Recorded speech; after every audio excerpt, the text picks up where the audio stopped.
Assalamualaikum warahmatullahi wabarakatuh. Saya atas nama Siti Holisa, kelas 2B PAI dengan NIM 2023 1212552. Di sini saya akan mempresentasikan tentang sejarah perkembangan media dan klasifikasi media menurut para ahli. Sejarah perkembangan media berbicara tentang media masa yang ada saat ini, ternyata tidak luput dari kisah sejarahnya yang memang sudah melewati beberapa fase penting kehidupan manusia. Berpuluh-puluh tahun, bahkan sudah ribuan tahun yang lalu, sejarah pertumbuhan dan perkembangan sejarah itu ada. Media ada karena hasil dari dinamakan dengan komunikasi. Media dan komunikasi memang tidak bisa dipisahkan.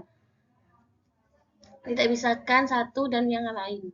Keberadaan keduanya saling berhubungan dan memiliki keterkaitan.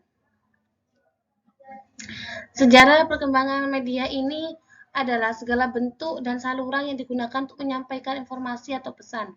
Kata media berasal dari kata Latin merupakan bentuk jamak dari kata medium. Secara harfiah, kata tersebut mempunyai arti sebagai perantara atau pengantar, yaitu perantara sumber pesan dengan penerima pesan. Jadi, dari pengertian di atas dapat disimpulkan bahwa media adalah alat atau sarana yang digunakan untuk menyampaikan pesan dari komunikator kepada halayak. Sebelum media digunakan sebagai sarana komunikasi, orang-orang terdahulu berkomunikasi secara langsung tanpa adanya media atau perantara apapun. Nah, kali ini kita akan mengupas sedikit lebih dalam perihal sejarah perkembangan media. Nah, di sini ada sejarah perkembangan media yang akan kita bahas ini memiliki 4 era di antara. Yang pertama ada era lisan, kedua era tulisan, ketiga ada era percetakan, dan yang keempat itu era teknologi. Nah, yang pertama kita bahas era lisan. Era lisan ini bisa dikatakan sebagai awal mulanya penggunaan media. Era ini sebenarnya adalah gambaran di mana manusia mulai bisa berkomunikasi dengan manusia lainnya. Diperkirakan era lisan ini berjalan sekitar 300 tahun sampai 2000 tahun. Dalam buku Komunikasi Masa, Nuruddin memberitahukan bahwa manusia di era ini mulai memiliki kemampuan untuk berbicara dan berbahasa, meskipun berbata-bata dalam kelompok masyarakat tertentu. Manusia yang menjadi ciri pada era ini adalah manusia jenis Cro-Magnon.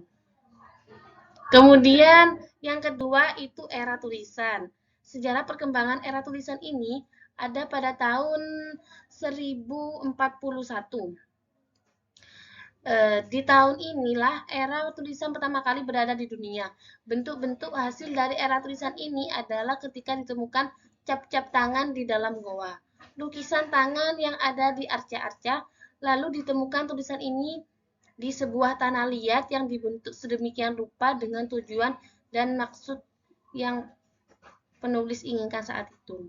Salah satu tokoh ahli yang bernama Everett Muhammad Rogers pada tahun 1986 juga menyebutkan bahwa tujuan mereka menulis di goa, arca ataupun tanah liat adalah untuk memberikan sebuah pernyataan bahwa hanya itu yang bisa mereka lakukan pada saat itu, sebelum teknologi canggih. Kemudian yang ketiga ada era percetakan. Sejarah mencatat era ini mulai berkembang sekitar tahun 1450 ketika Johann Gutenberg menemukan mesin cetak untuk pertama kali.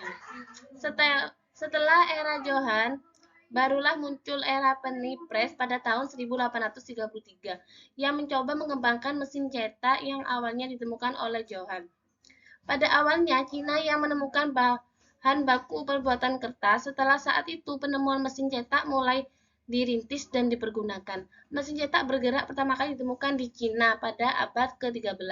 Lalu kemudian metode cetak ini diperkenalkan hingga sampai ke Eropa. Kemudian yang keempat itu ada era teknologi.